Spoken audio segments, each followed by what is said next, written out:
Welcome to Joint Attention Jamfest. I'm really excited to spend time with you today. We have been logging on each week and talking about joint attention, which we know is such an important foundational skill for our autistic learners. And today I am going to be talking about music that you should be using in your therapy sessions. So if you have been logging in, and if you're new here, my name's Rose. I'm a speech therapist and a board certified behavior analyst here in the Cleveland, Ohio area. And we've been talking all about joint attention and just different ways that you can incorporate work on joint attention. So by using books, by using music, and then also by using toys. So we have talked about a variety of different books, and we've talked about the Pout Pout Fish. We talked about Pete the Cat. We've talked about Huggy Kissy. Let me know in the comments if I forgot something. But thanks for tuning in. So I'm excited to share because sometimes I love to kind of go through my Instagram feed and see what everybody's using in therapy. And it reminds me maybe of something that I forgot that I had, like the Pout Pout Fish. I totally forgot about that book, but I was in this mastermind for my business and somebody talked about reading it to their kids at story time. This person's not even a speech therapist, and it kind of revived my energy for that book. So tonight, the book that I want to talk about, and so joint attention, we know that's super important. It's a shared interaction where one person and another person are engaging in a shared interaction. And so books are such a great way for us to work on joint attention. And so one of the books that I really love is Brown Bear, Brown Bear. So Brown Bear, Brown Bear is a really great book. And if you haven't used this one, this is really popular. I like this version because we've talked about this is a board book. And so it's very sturdy. Usually what I've said is no matter what book you choose, using an energetic voice is important. And so my level of energy may be different than your level of energy, but that's okay. So whatever that means for you. Now, I have also said that no matter what book you use, you want it to be simple text. So not a super long book is what we're talking about here. And I've also said that if you're joining us, we're talking about using books for joint attention. So I usually say, you don't have to read the whole book word for word. No one is watching you, making sure that you're reading it word for word. No one's seeing how I run my therapy sessions unless I put a little glimpse up here or on TikTok. And so, but for this book, for Brown Bear, people know this book and kids really love this book and it has a whole rhythm to it. And so the way that I might show my student that we're going to read this book, so if we are working on joint attention and we're using a book, Eric Carle's really great. And I love Brown Bear. So the way that I might use this is I might have two books and maybe I give my student a choice. So I have this other book here I was going to talk about too, The Gruffalo. And let me know, do you like to use Brown Bear in your sessions? Let me know in the comments if you're able to type. So I may say, okay, we're going to do Brown Bear today if we're just have the one book. And so I may start to read the book. I'm not going to read the whole thing. We know Brown Bear, don't we? Brown Bear, what do you see? I see a red bird looking at me. Red bird, what do you see? I see a yellow duck looking at me. Usually when I'm using books in therapy, I'm probably talking a little bit slower to give my students some time to process, but I do read Brown Bear word for word. So this can be nice. Now, if your student gets up and they leave the teaching area, that's okay. You're just going to try to take notes. I like paper pencil notes. I know I'm old. I like to just write down like how long was the student with me? Maybe the first time you present Brown Bear, you get as far as the red bird and then the student gets up, especially if you're seeing students in the home environment like I was. It's hard. There's a lot of competing things out there in that environment, right? There might be a sibling, there might be toys that they want to play with. It can be hard. So, and maybe the next time you read it, you get to the frog. And that's really good just to anecdotally write down how long the student was with you, because we would hope that over time we're having really exciting things that we are doing in therapy and that our student is engaging for longer amounts of time. We know that joint attention is so very important for laying that foundation for our students to go beyond basic communication, really to help all of our learners find their voice. Super, super important. So if you haven't been, oh yeah, and Laura said, and I'm just calling you Laura. I don't know if your name's Laura. Let me know. I know she kind of lives in my area. Yeah, I definitely think using manipulatives is really great. A million years ago, we did a reel, and my assistant made a really cute reel where we showed the book, and then we had different manipulatives that you could use. Nothing overly fancy, but just things that we had laying around, kind of like props. So if you have like a really awesome activity that you bought on TPT and it's color and you use that, great. I have a freebie. Okay, it is Laura. Oh, perfect. Okay. So I have a freebie in my on my blog at ABA Speech. If you just go over to abaspeech.org and put in brown bear, there's a really cool freebie that people print off, and they have put in their natural environment teaching areas, or they give to paraprofessionals or parents, because sometimes we just assume that everybody knows how to read a book with a child. Yeah, yeah. And so, yeah, sometimes kids will run off too. So that's a good idea. So if you have something to manipulate, that's helpful as well. You can do this for small group or individual sessions too. So the book that I wanted to talk about today is Brown Bear, Brown Bear. Another book that I wanted to talk about just for a sec is The Gruffalo. So I've been talking about joint attention with younger students, and it doesn't have to just be with younger students. So I wanted to talk about this book. This is The Gruffalo. Let me know in the comments if you've ever read this book.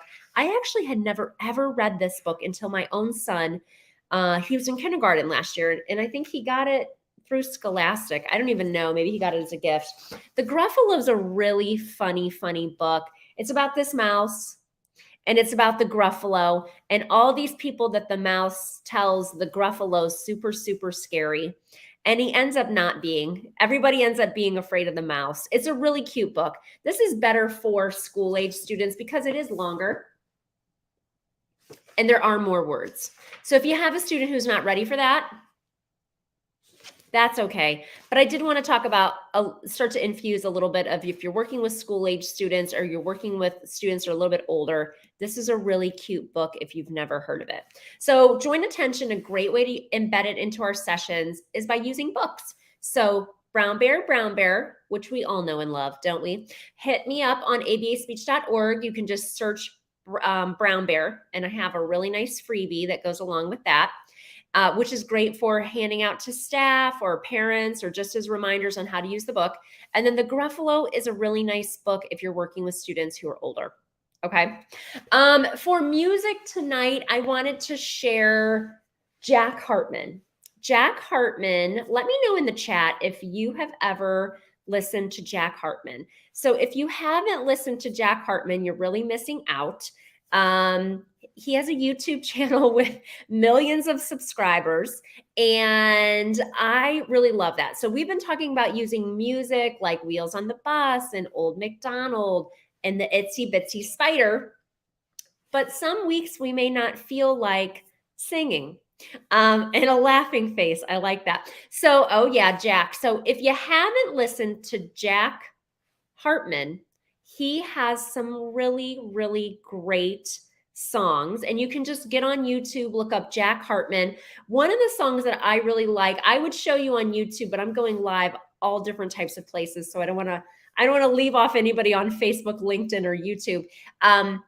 There's a really cute penguin dance. So I'm going to put that up as a TikTok this week. If you're not following me, ABA Speech over there. And it's just really, really cute. So Jack Hartman has, Pancake Manor. Oh, I haven't checked that out. Okay, thanks for sharing. I'll have to give that a look. So Laura says Pancake Manor is fun too.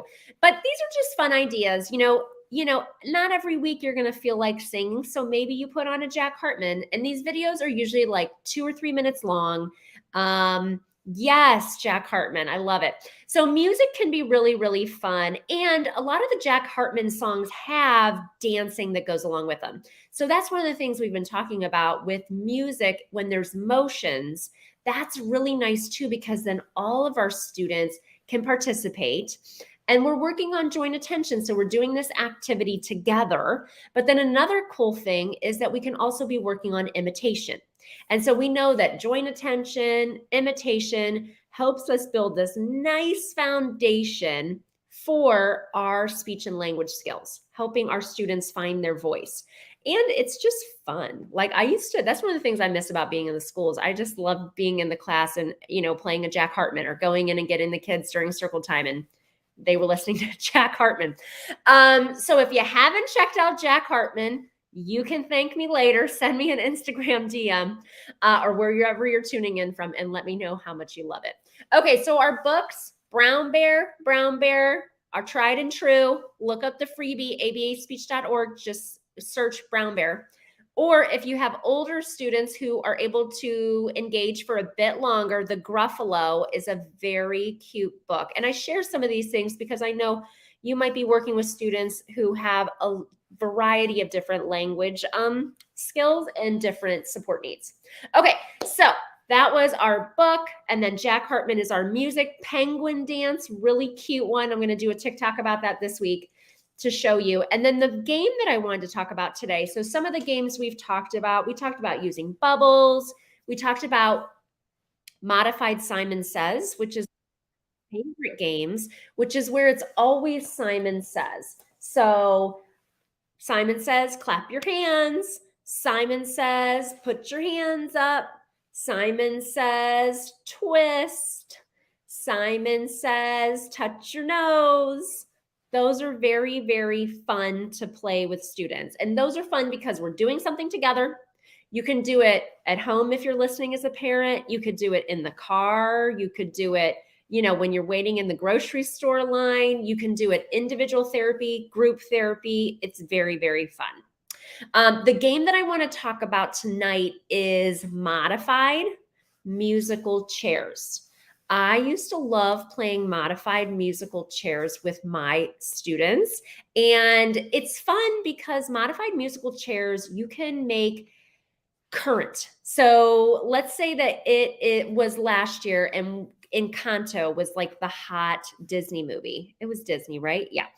And, we don't talk about Bruno, that popular song. So what I would do to modify musical chairs is I say, okay, now we usually have a small group for this, maybe 4 kids, and I have the chairs. There's 4 kids, there's 4 chairs. And we put the chairs kind of around. We don't want people to be dizzy, but they are walking around. And I say, okay, when you hear the music, you walk.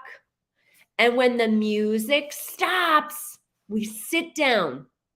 And that's how we modify it. We're never going to take a chair away because who made up that? That's a horrendous way to play modified musical chairs.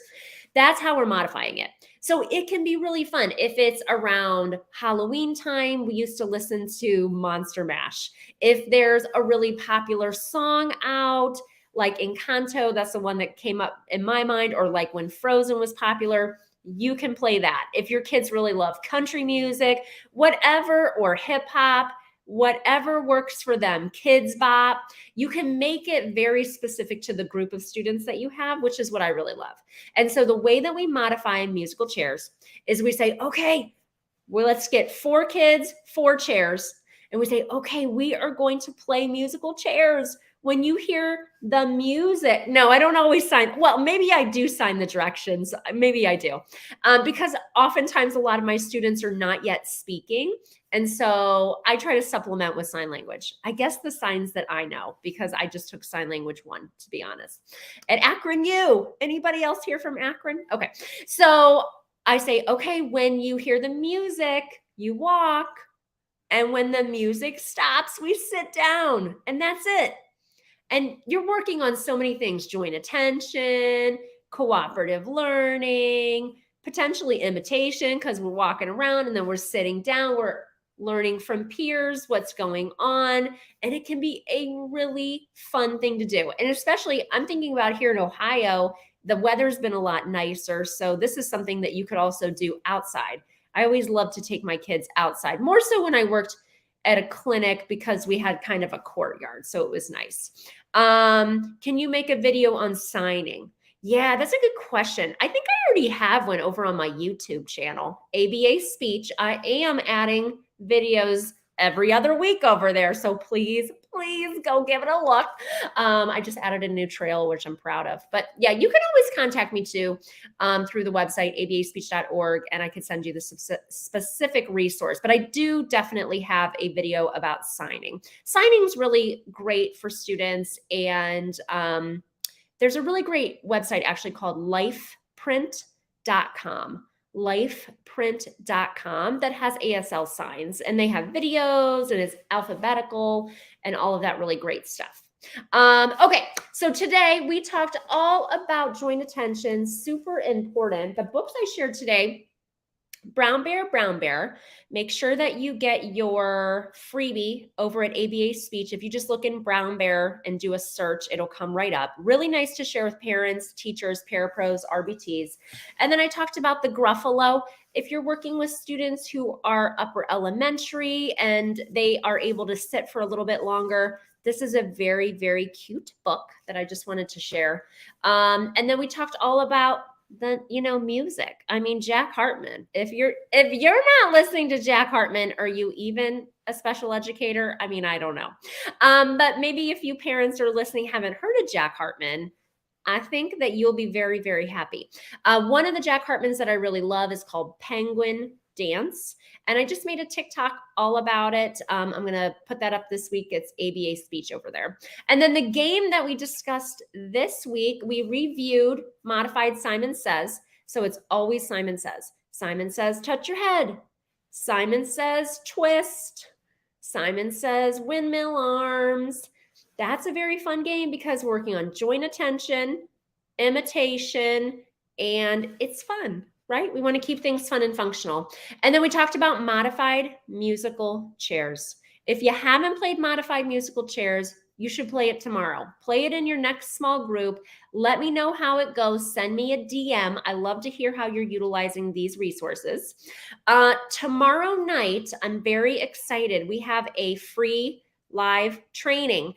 Anybody can register for if you're a parent professional. It is an ASHA approved and ACE course, and it's all about AAC. So going beyond the requesting, okay? There's other things that we can do with our AAC devices. And Dr. Cindy Gavarter is going to be joining us and talking all about AAC. So to register for that, you just go to the link in my profile back on Instagram, and you should see it. So that's going to take place tomorrow. It's going to be a good one. And it's live only. So you do have to attend live. It's from 8 to 9 p.m. Eastern. So it's free to register. When you attend live, you get a general certificate for free. And then you can pay for ASHA CEUs or ACE CEUs. So for speech therapists, for BCBAs. I try to make most of our courses cover all the bases. So I hope that you'll join me, and I'm so excited that you all were here. Make sure that you join me next Monday. I'm doing these on Monday, and I'm talking all about joint attention, sharing how you can work on this through books, through music, and through play. I hope I see you tomorrow, and thanks so much for being here. Bye.